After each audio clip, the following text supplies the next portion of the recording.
Hello everyone, welcome to Media Maven. Friends, this is your host Afreen and I am here for helping out all the candidates pursuing their bachelor's or master's in mass comm and journalism, or even the ones who are aspiring for UGC NET in mass communication journalism. Here you will be benefited through various lectures, doubt clearing sessions, etc. in order to secure better and better marks in your exams. So, without wasting any further time, let's get started with our first and the very basic lecture, that is concept of communication. Friends, you might have heard all the time this word communication. I guess several times in a day. But what according to you is the basic definition of communication? Well, in a layman's language, it's the process of sending and receiving information or messages. It can be in form of ideas or thoughts or beliefs, sharing your experiences, your culture, talking about your heritage, anything. And that too in the form of verbal language and non-verbal language. Non-verbal here includes gestures, body language, and written communication. Okay, so that was about the basic idea of communication. But do you know where did this word communication originate from? It's basically a Latin word. It's made up of two words. One is communis, which is a Latin noun, and another is communicare, which is a Latin verb. And both of them mean to make common. So, from this we can say that communication aims of spreading commonality. Okay? Actually, communication is a vehicle through which we develop, maintain, and improve our relationships with our fellow mates, either in our relatives or friends or somebody else, maybe our colleagues and all.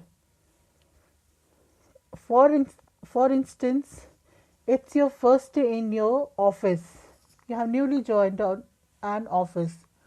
You only know your bosses. How do you come to know about your colleagues?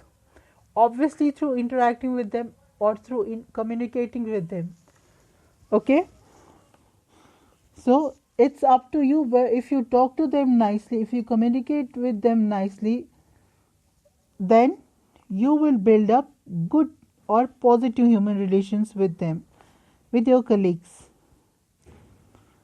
But if you have some sort of dislikings towards someone, or you are angry with someone, or you have quarreled or fought with someone, then the communication process is negative, as it has hampered your relationships with the ones you dislike, or you have quarreled or fought with, or you are angry with.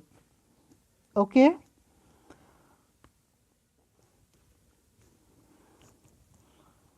Now we said that communication is a process of sending and receiving information. And by which media do we receive information? Basic media. I'm not talking of mass media over here. Basic media are actually our five sensory organs, about which you might have studied in your primary classes. And what are the five sensory organs? These are our eyes, through which we see, our ears, through which we listen, our nose, through which we smell, our tongue, through which we taste, and our hands through which we feel. Friends, you might have, almost everybody might have touched a baby, a toddler, I mean. So, how do you feel after touching that baby or toddler? His or her skin is quite very much soft.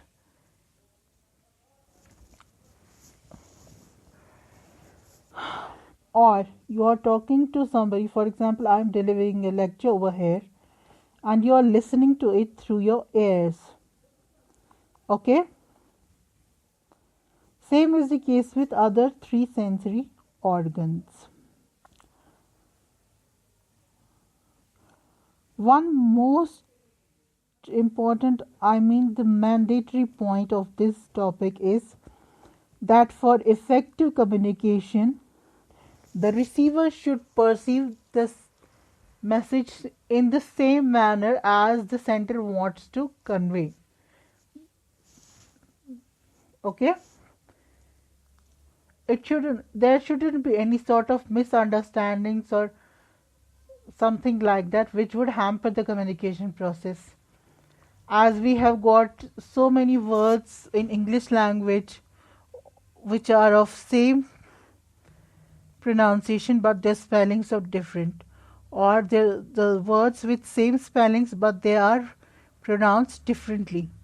So this should be kept in mind, and also many other points like them should be kept in mind so that there is no confusion in the communication process, no sort of hampering in the communication process. Fine? Another important point is that communication is actually a social and cultural togetherness. We know that in India we have got a diverse, India is a diverse country. It has got diversity in languages, religions, heritage, customs, festivals, so many types of diversities are here in Indian society. So, to keep them united, to bind them together, I mean to keep peace in between them, we need to communicate each other. We have to come to know about each other, our tradition, culture, customs, so that we could find out positive points among them and almost same things which we all use, so that we could build up good relationships and we would be united. Okay?